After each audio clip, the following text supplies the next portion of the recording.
Hello guys, 2 weeks ipon challenge. Kalkalsiya na naman. Kaya wala kwarta. Actually, ikaduwa ko na ning support. Sang last ko nga bukas man, mga 2 weeks ko man nga nasuptan.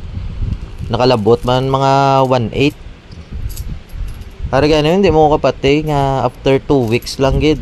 Amo naman ni nasuptan ko. Ari nakalabot naman ni siya mga ano.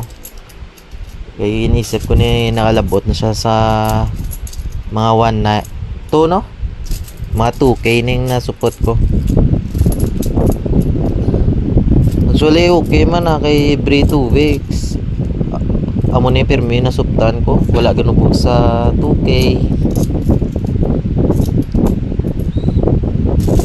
Ano talaga mo guys, i-inspire talaga mo nga makasupot gid ka mo para kung in case of emergency may mabuksan ka mo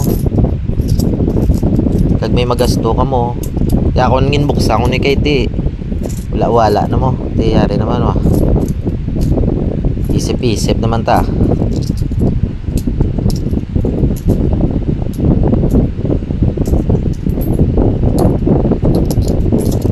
Muna na.